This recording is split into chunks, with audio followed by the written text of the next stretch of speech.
speakers for today, Andrew Carlson and Carla Frese with Home Care Partners of Nebraska. We're delighted to have them present today, and they are in the process of leasing an office here on this floor. So I'll let them take it from here. Thank you. Thank you so much. Welcome, everyone. We are so thankful to be here. Thank you to SCC for this great opportunity to be part of the entrepreneur community here on the third floor. As Steve mentioned, we're going to be moving into an office that is just around the corner there. So excited to have you all come back for coffee whenever you like. As Steve mentioned, I'm Carla Frese, and tell you a little bit about myself, and I'll hand over the microphone here to Andrew. I'm originally from West Point, Nebraska, and I've been in senior care for the last 10 years. A couple of the communities that I work for serve independent living, assisted living, memory care, skilled nursing, and hospice. So I've seen a little bit of everything, which is great to have that comprehensive background before we started this new journey together.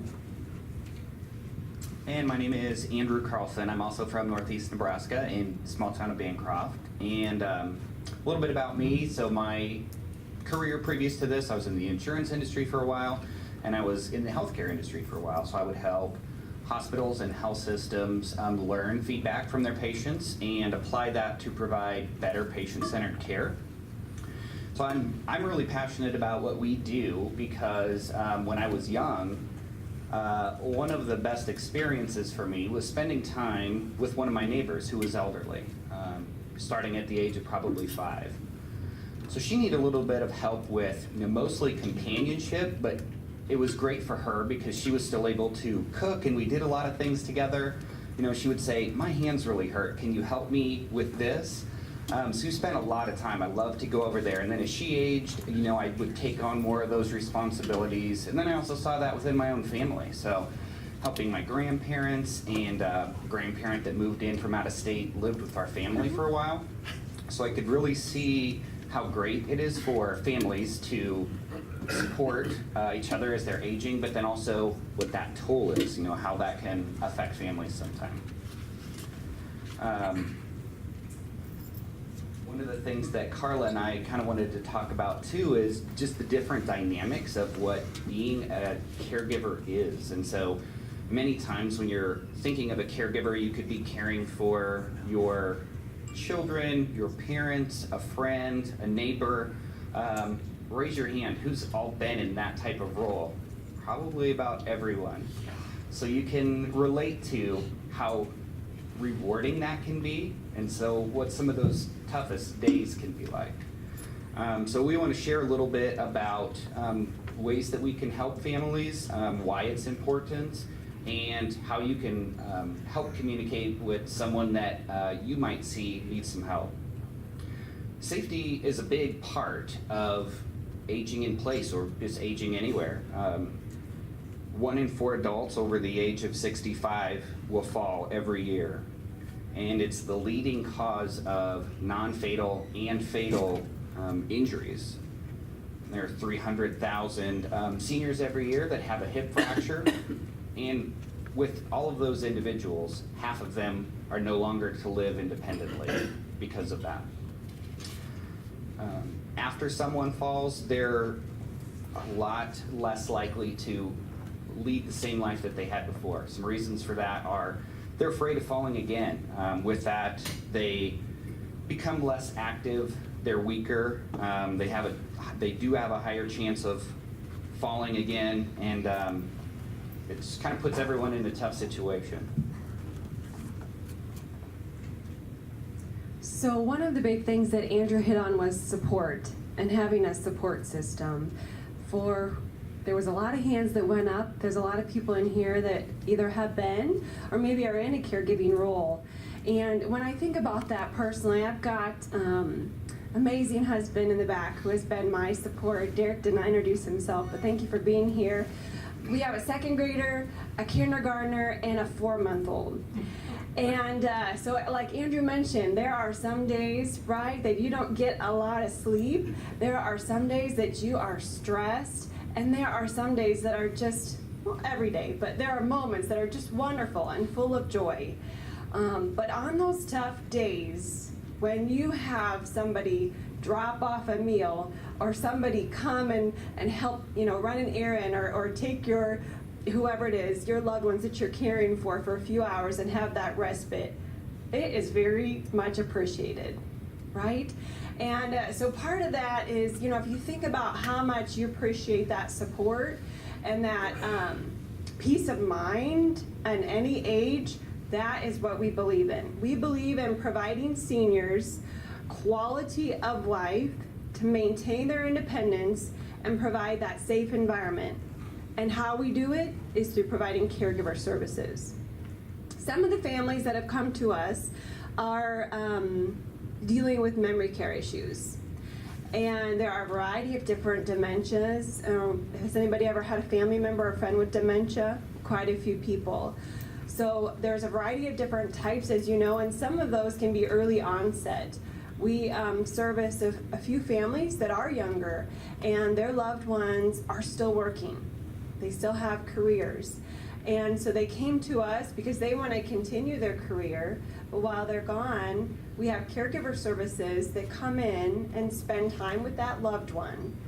And that can look like a variety of different things. It can be just guiding them through a regular routine, making sure someone is safe, providing, guiding them through personal cares, whether that's, standby showering, dressing, dining, etc.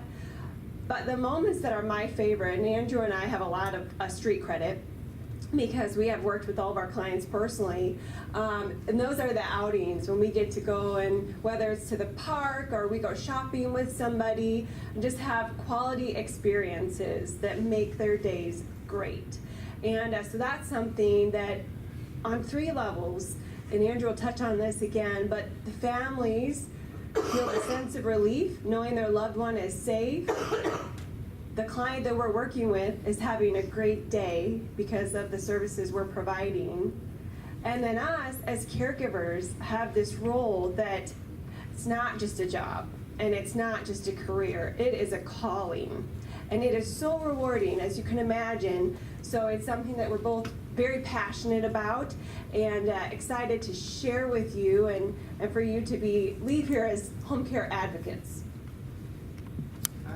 So Carla talked about, memory care is a big service that we provide, but there are many different scenarios that you might see where you could help share information about what home care is.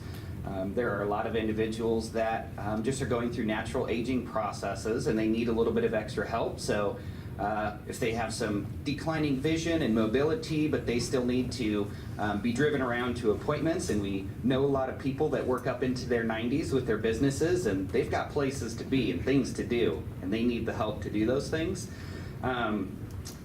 So we enjoy them because they're also really engaging as well for our caregivers and keep everybody busy guessing what that day will look like. And another example would be when somebody is maybe coming home from a hospital or a rehab center, they have a joint replacement. Sometimes people will have a fall that can't be prevented, and sometimes people are trying to do things that are probably a little bit more difficult than they should be taking on their own. They may fall, fracture a hip, be in the hospital and rehab for a little while, and they're anxious to either get back to their home or get back to their community that they live in. So when we meet with that family, they have a little bit of stress because they're not in their normal element. They've had some difficult times. So then we help figure out with their hospitals and care providers, their rehab center, and if they maybe have some skilled home nursing care where they would have an occupational therapist and a physical therapist coming. This is a pretty big team that'll be helping that type of individual for a while. But those nurses that'll come in and help with some therapies aren't able to do everything that someone needs at that time. So they do need a lot of help with making meals and getting around. So that is definitely a need that we see, and it's great for us when we see that family in their time of need and stress. They really have a sigh of relief when we tell them that we're partnering together to provide this great outcome. We want to find out all of the information about them and their family so we can have really customized service. Everybody that works within that home knows who that person is and the career and their children and things that they like and ways that they may like their eggs in the morning, because I think we found that that's one of the things that people are the most particular about. And none of them have wanted the same type of eggs. They're all different. We have, some of our younger staff are in nursing school and they don't know how to do that, so they really appreciate YouTube. We can teach a lot of things about cares and how to provide great customer service, but some of those small things like that, people learn on their own. Then as we go over time with that family, it's great to hear their feedback too about how much of a blessing this is for them. It's changing their lives. Not all of the family members live in town. So they might be talking over the phone or FaceTime, and they can, they're talking to each other and they're saying, this is amazing. Mom or dad is doing so well, so much better.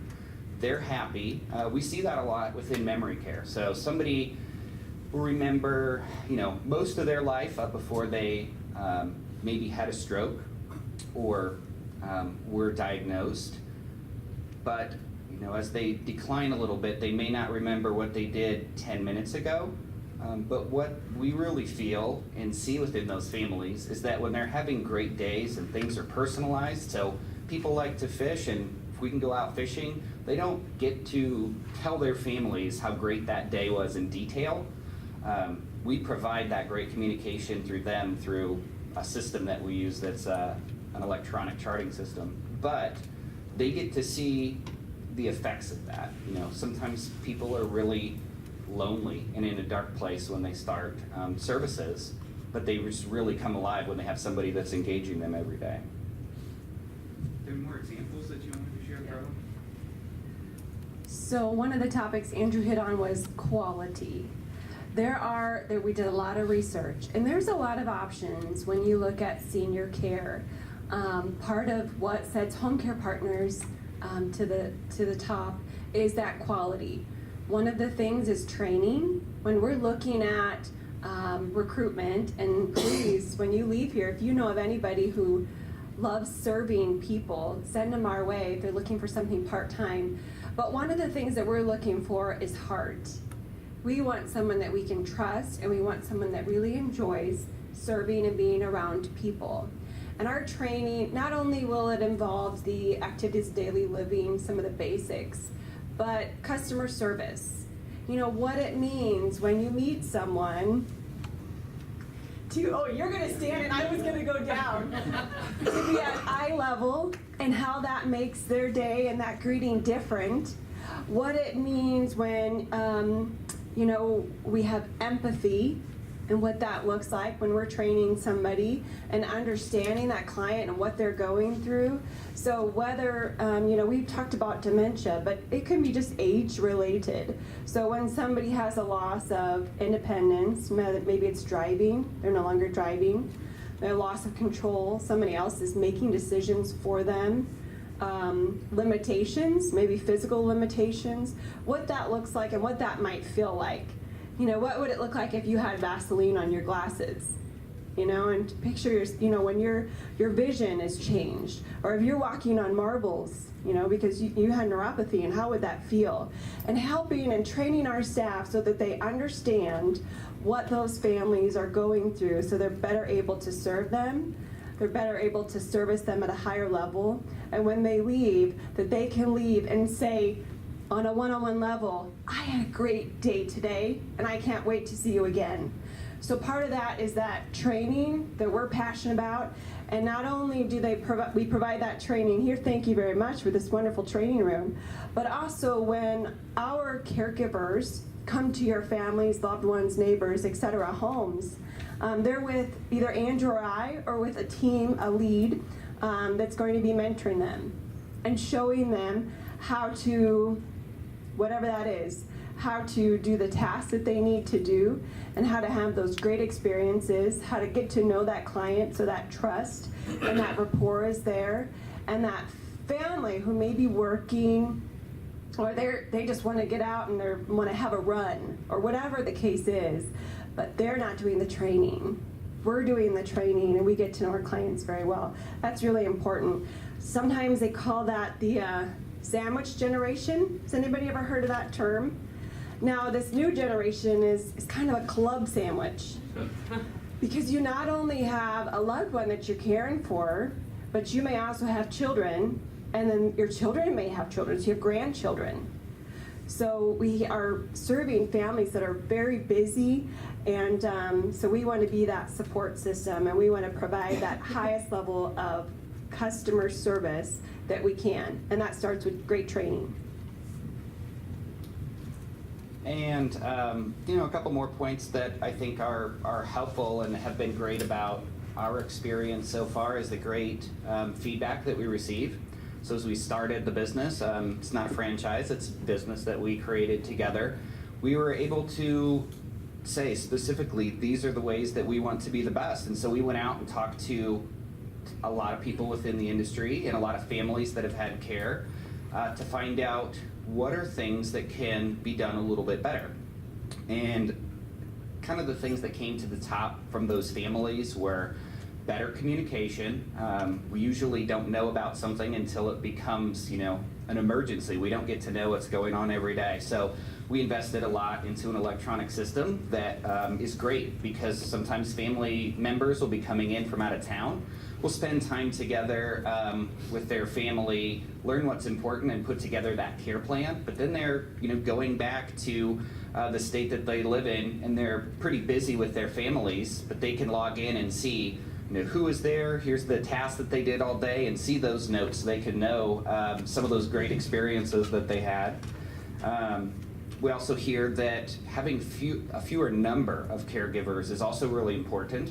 So we try to have more of a set schedule. We might have 3 or 4 people if someone needed help 5 days a week, for example, instead of just looking at a schedule and saying, this caregiver's open and this client needs some help.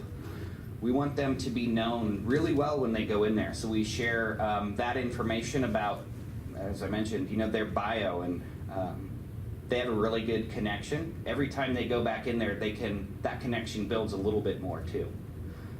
And then we talked about the training has also been really important. As far as selection too, we need to have so many people to talk to find out if they're going to be a good match for our team and the families that we serve. And a thing that I think we listen for the most from people to see, what really drives them to be a caregiver, because it needs to be as rewarding for them as it is for our families.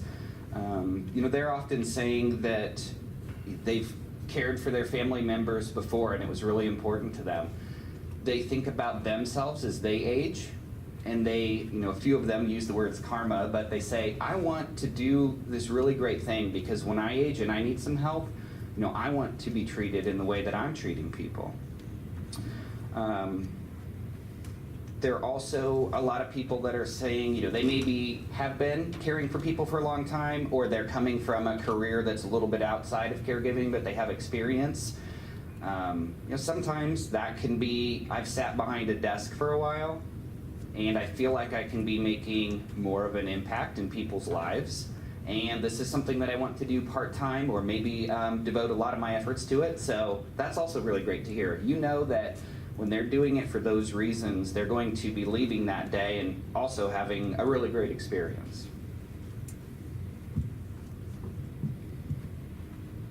Some of the details you'll find in your trifolds, and if you want any to take with you, please do. There's more by the breakfast table and coffee area, so you can kind of see that it's a la carte sort of setup. And I couldn't fit on probably 3 sheets of paper all of the different choices that our system lets us add to a care plan.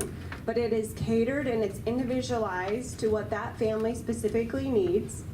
And home care, when you think about that, it can be short-term and it can be long-term. We serve families, some of them are just once a week for 3 hours.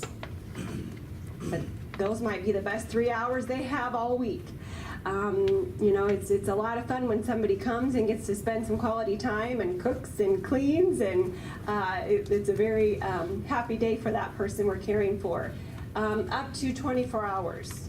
So it's really based on needs. We serve people in their own homes, and certainly we see residents in communities.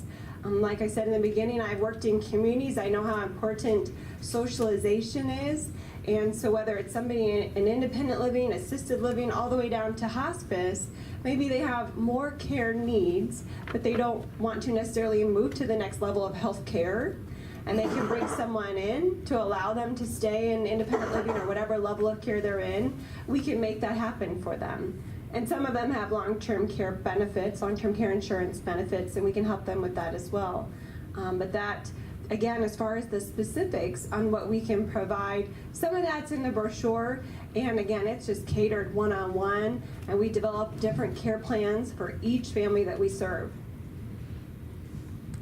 And one of the things that I like to, you know, when we're talking to a group and kind of to end our time, is to ask for you to keep people in mind. So when you see maybe it's a coworker that's caring for their parents and feels a little bit stressed because they're, you know, running them to their appointments and doing their laundry and doing all of those things, they're not getting to spend that quality time that they used to spend together, or, you know, many different scenarios. But it's really helpful because a lot of people will go through that on their own, and just, it's really tough. So it's nice to have someone that can say, hey, I have something that might be helpful that you might not know about.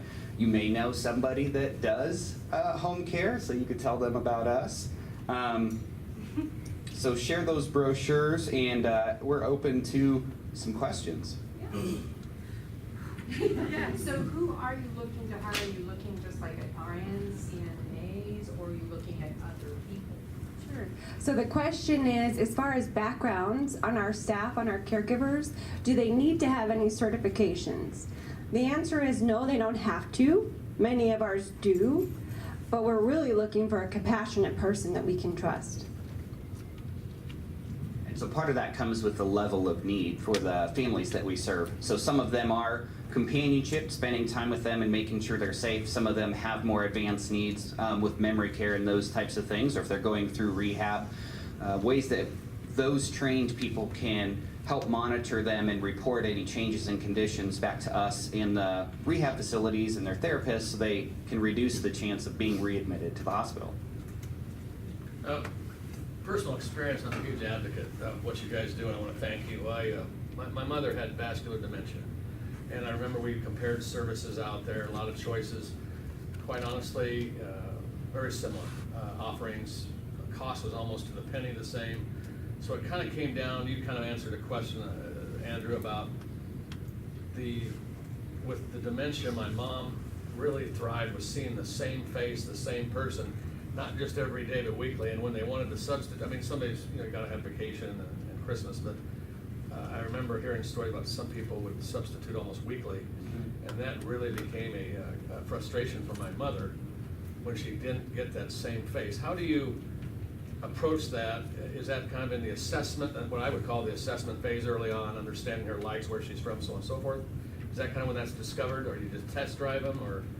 Oh, as far as finding a good match for someone? Fit and comfortability and compatibility with somebody, especially with dementia. Yeah, so we like to match first based upon their training, that they can handle that well.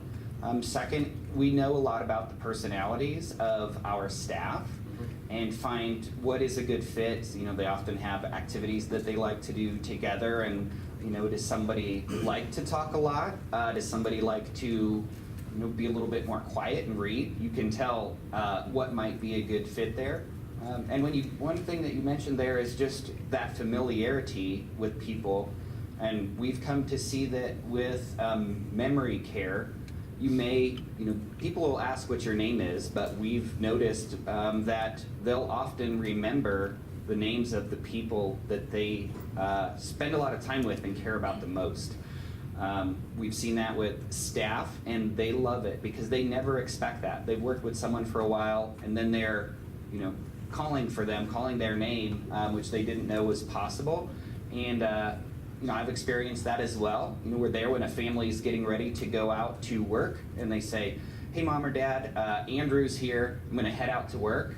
Hope you're going to have a great day." And they say, "Yeah, I heard him in the background. I know he's here." So that's really special because those are not moments that you would expect. So that consistency is more important than a lot of people give it credit for, I think.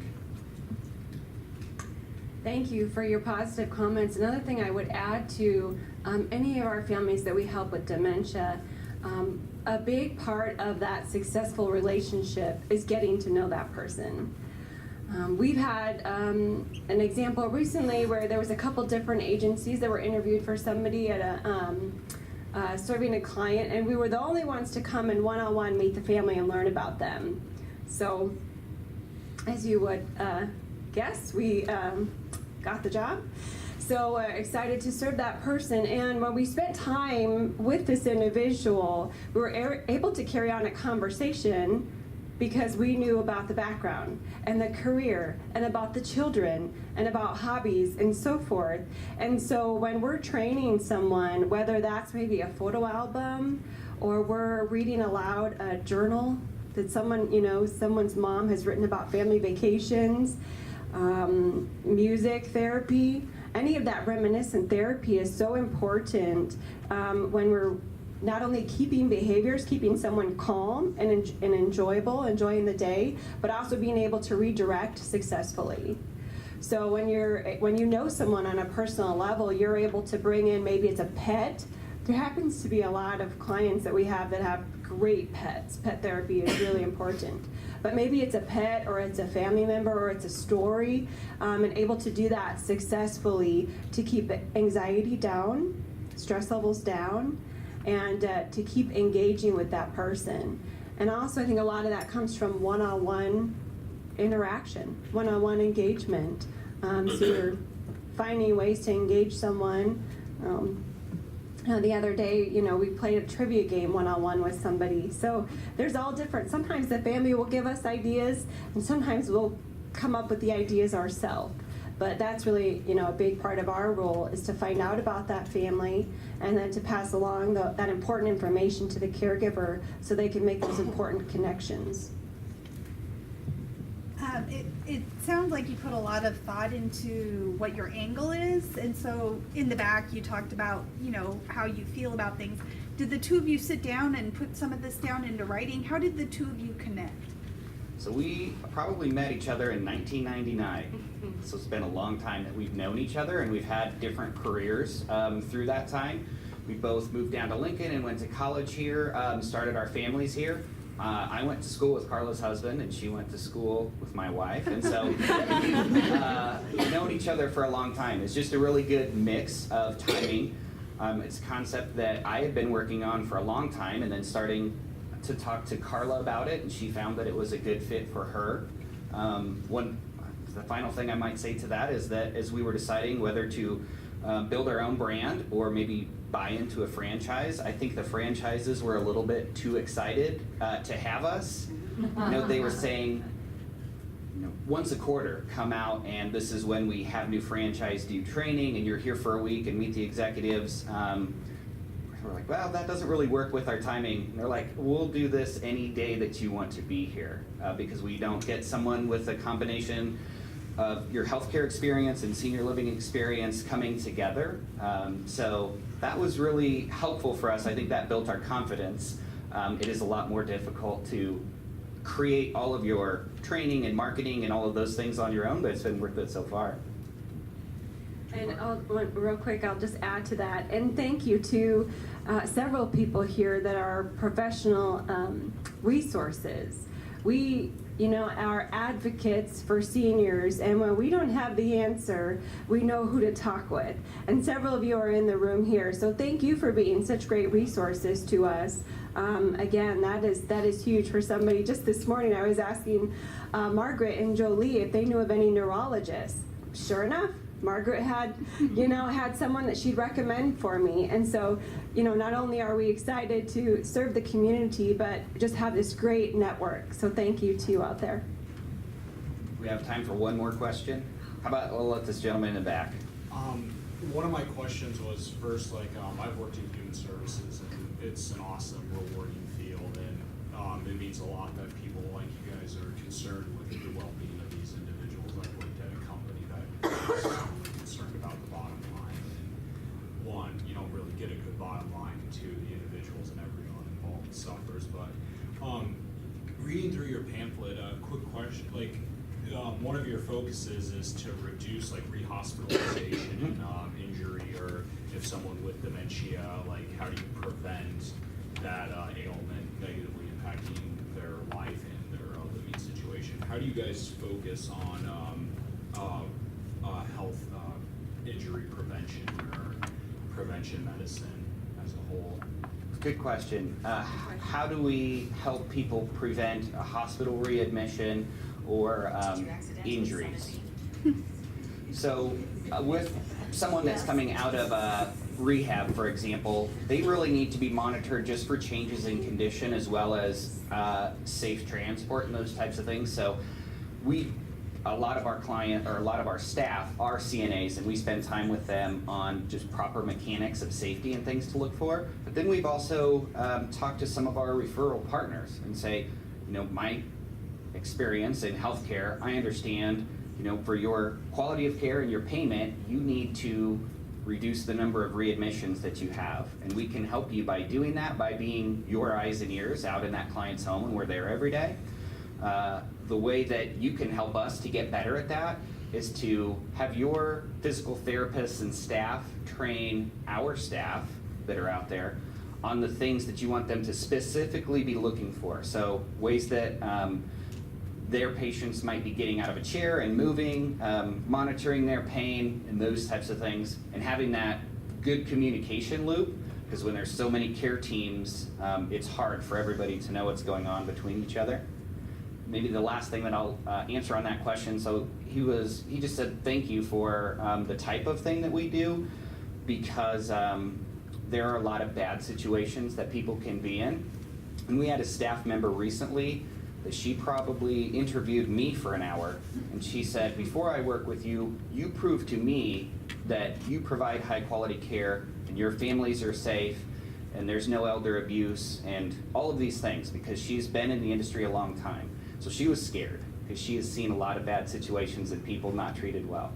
So she was in a training class of about 6 or 7 people, and we spent a whole afternoon together.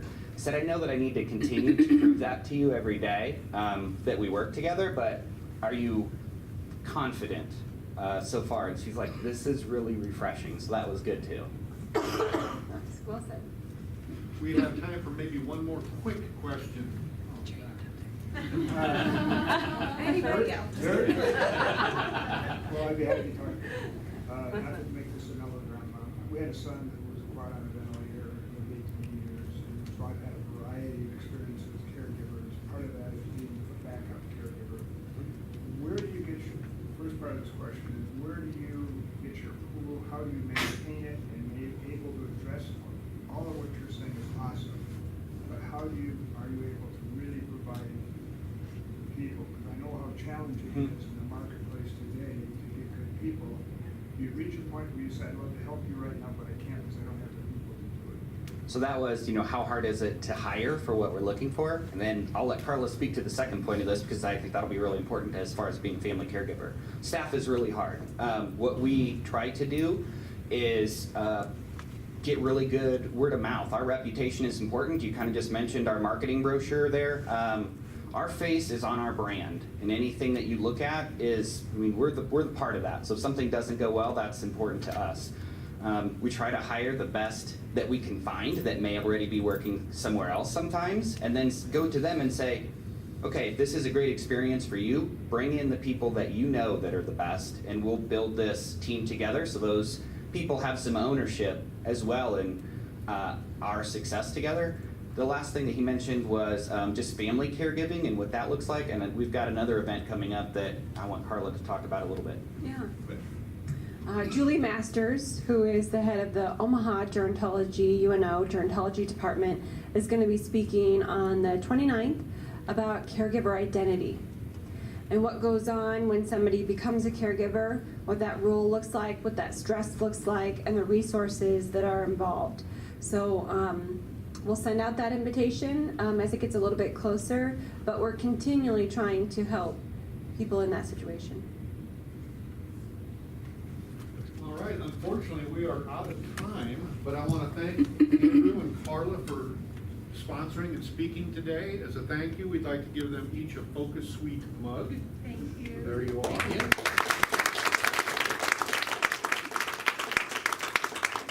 to do our drawings now, but there's no need to run off after the coffee. Please hang around as long as you like. Meet somebody new before you go. Come up and ask more questions from Andrew and Carla. Get their business cards. Exchange business cards, and then give me your business card if you'd like to be put on our email list so that you can be communicated with about our upcoming coffee speakers. With that,